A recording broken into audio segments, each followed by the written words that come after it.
Welcome back. He is a painter and a sculptor. Many see him as a strange artist. His workshop is in the forest, where he spends most of his time with trees and wild animals, giving birth to his babies. Exquisite art pieces. Chioma Okpara paid him a visit in his workshop. Cyril Nwokoli studied fine and applied art at the Institute of Management Technology, Enugu. After graduating in 1985, he did the mandatory youth service in the same school and thereafter stayed back to teach art education. This he did for 2 years before going into full-time studio practice. Cyril is both a painter and sculptor. He loves to do art pieces that are large in size. A native of Nnewi in Anambra State, Cyril has lived in Enugu for the better part of his life. As an artist, he looks for inspiration and materials everywhere. 7 years ago, he decided to make the forest his workshop. When the kind of things, the babies I wanted to give birth to, the works I wanted to produce, started taking a greater dimension, size-wise, and then number, I decided it wouldn't be possible to be doing it at home or somewhere else. It has to be in situ, on site. The forests in Enugu Ezike, Ogbaru, Ezago, and Nike beckon to him from time to time. This is Nike Forest. This is one of the forests Cyril Nwokoli comes to. Depending on the kind of work he wants to produce, he spends maybe a week, 2 weeks, 1 month in this forest, working day and night. He says he meets a lot of challenges. We're going to talk to him about the challenges he faces and then why come to the forest to work is amazing to me. But we'll find out from Cyril Nwokoli. We have wild animals there, like the bush pigs that kill people. We have the ones that are like the gorillas. Some of them are slightly more than the size of a human being, and some are just the size of a human being. And then we have other animals that come around here. And then the bees, the scorpions, the snakes, and some other insects that suck blood. For instance, the sesafly, because sometimes you have the Fulani cattle rearers coming in with their cows, and I think it's through those cows, the sesaflies that follow them, now spread in the forest. The sound of the machine will naturally drive them away, but the moment everywhere is quiet, they start coming again. So majorly that's what we use to ward them off. Yeah, it's very strange and very risky. You have wild animals, you have some like gorillas that are more than 6 feet, almost 6 feet, some 5 feet something. And when you come face to face with them, you have to take a decision either to die or pass away. I had a contact with 6 of them, about almost 5'7", 5'8", and there were 6 of them, and they were like gorillas. I don't know what they were, but they're like gorillas, white face, no white face, and orange color of their bodies. And I was the only one in the forest at that point in time, and I was looking at them, they were looking at me, and we stayed like 10 minutes before they turned and walked away. To me, it was the greatest miracle I had in the forest, and till date I still cannot place what happened. But I only know that the know-all and the see-all and the do-all was the one, that's G-O-D, God himself.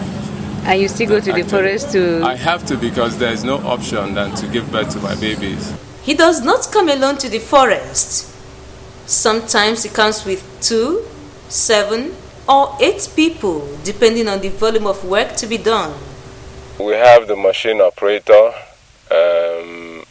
who handles the chainsaw, and I mark whatever I want him to cut off, whatever excesses like you're seeing, and he does the cutting off.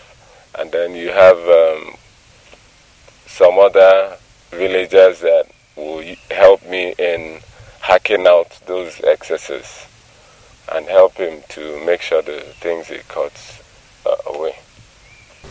Basil Ugwagu has been with him for years, working as a chainsaw operator.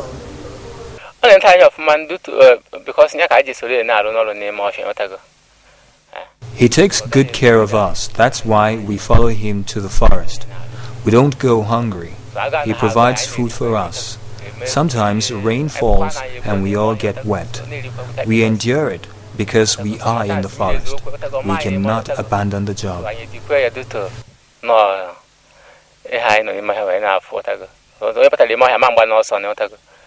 So before happy more I don't know, before happy.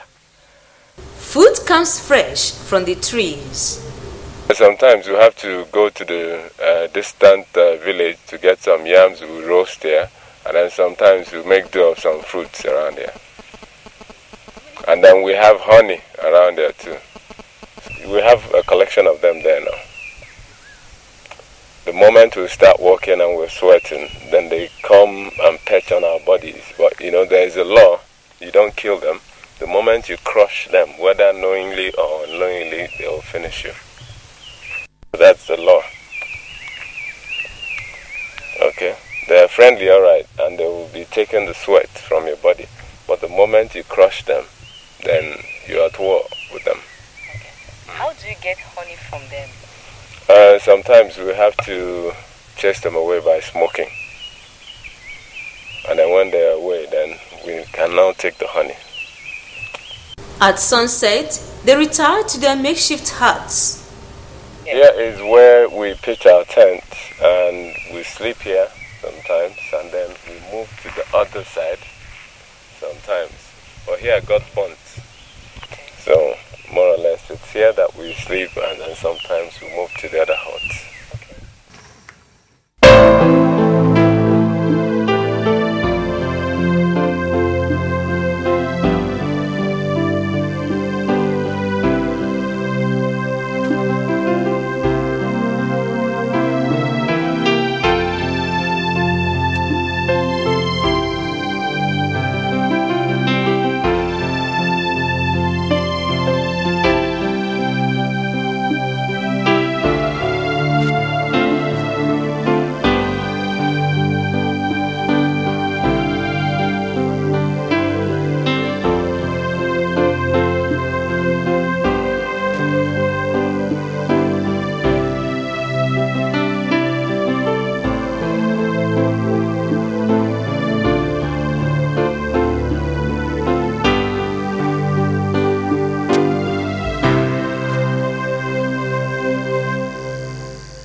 Strange and risky. His large home, where he lives alone, is practically littered with his works. One would think Cyril would have no time for anything but his work. Amazingly, he has friends who say he is a good fellow. The pains and challenges of working in the forest are nothing compared to the gains. These exquisite art pieces were done by these great artists in the forest. Okonkwo, Ikemefuna, and Umuofia are names that kept ringing bells while reading Chinua Achebe's Things Fall Apart. After reading the novel, he couldn't help but sculpt this 15-feet piece. Here I try to capture Okonkwo as a major character, and more or less I try to capture the rise of Okonkwo and the thing that started his downturn, that started his fall, became Ikem Efuna. Ikem Efuna in the Igbo language means let my power or my authority not be lost.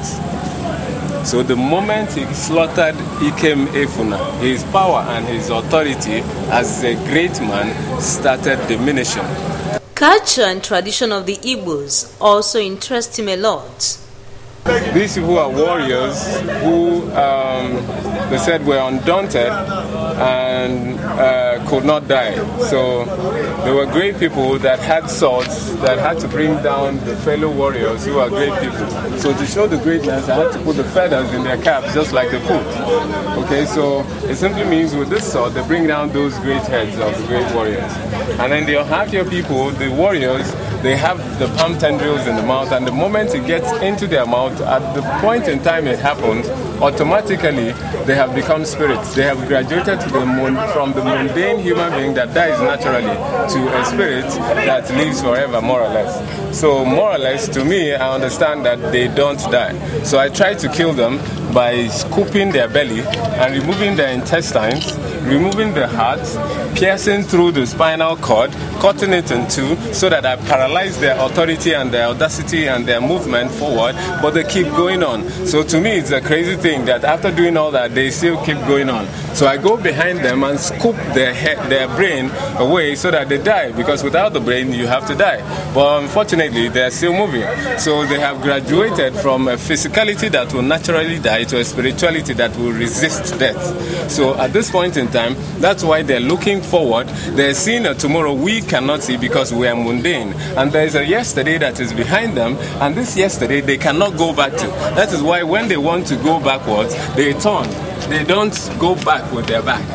To them, yesterday is dead and gone. But then I try to capture an embodiment of yesterday that is behind them, they don't want to get involved with, and tomorrow that they see, we cannot see, and the present physicality of today that you're witnessing. Since he left school 24 years ago, Cyril Nwokoli has never exhibited. He says he was bullied into participating in this group show. What do you have against exhibitions? I don't even have the time, because there are so many babies to give birth to, and I've risen like a son, and it's my business to give the rays to the plants that are growing quickly. That is by giving birth to my babies. Cyril says he does more of commissioned jobs, and so spending time with trees and wild animals in the forest brings more reward. I mean, it's greater than what you might call love. And I find more than joy, something greater than joy in what I'm doing. All I know is I'm just living out my life, and I just see it like a life I've come to live, and I've come to do so many things, and so many babies I have to give birth to, and I have to do as much as I can. He talks about the trees he uses. I don't know the name in English, but it's a very hard wood, and they call it ubanta. That's the locals call it ubanta. And it's very strong. It's like metal, and at the same time, the wood lice cannot eat it up or cannot affect it. Sometimes I go for the iroko tree. That's another hardwood, but not as hard as this one. And sometimes I go for the red mahogany, which is another hardwood, harder than the iroko. But then this one that you saw the other time, the one they call ubanta, is much stronger than the red mahogany. It's easy for Cyril to walk into the forest and meet ubanta tree waiting patiently for him. But how does he cause Okonkwo and the rest to follow him out? We have to bring in the cranes, and sometimes we hire a crane, and then a 20-ton crane, and sometimes a smaller one. Maybe that crane doesn't have a bucket where you can put the trunk, so we have to get another one that has a bucket so that this one can load into that other one. To Cyril Nwokoli, art is life. I followed him to his home at number 26 Salvage Crescent in GRA, Enugu. Everywhere is littered with artworks. Inside, outside, you see artworks everywhere. There's a project he's very, very passionate about. He'll talk to us about it. As I say, 7 years working on 200 life-size slaves. I've been carving in the forest, and I hope to tour the nations of the world, especially in Africa and around the whole the continents, Africa, South America, North America, and Europe. And the last port of call will be Portugal, because they started it. They started it, and I have to end it with them. I'm not going to talk about the ills, I'm not going to talk about the manacles or the shackles, but at the same time I want to praise, I want to project, and I want to celebrate my people, because it's my people who built the beautiful world. So it's through the crazy things I'm doing and the babies I'm giving birth to that I hope to celebrate my people, because they're beautiful people. Cyril is so attached to his art pieces to the extent of calling them his babies. I have an attachment, too much an attachment to these works, and more or less the more I do a work, the more my spirit gets into that work, and as I do it, the more it's more like a marriage. I get into a marriage with the work itself, and then the tool I'm using, and then myself. So three of us get into a marriage. Does it mean he will not have real babies because he still lives alone in his house? They say anything can happen. That's what they say. Cyril is close to his babies, but he also has friends whom he relates very well with. His works are not something you say he's copying from this man or he's copying from the other man. His artworks are innovative. He thinks out things that ordinary mind cannot imagine. So he's loving, he's caring, he's accommodating. He's very good. When you're with him, you love the way he smiles. He encourages you when you're down. Above all, he's good. He's a nice person. Siwa is a very humble person, great man, and is loaded. Let me use that word. He's somebody that when you stay together with, you will always enjoy your staying, and he will give you a lot of inspiration wherever you are, whether you are in education or in the art field. He's somebody to relate with, and he's honest. Call him the wet one. Call him the forest man. Call him an artist with a difference. Cyril Nwokoli is quite passionate about his career, and for sure, he's one artist you cannot ignore.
Cyril living his life contented with what he is doing, giving birth to his babies, as he puts it, in the forest.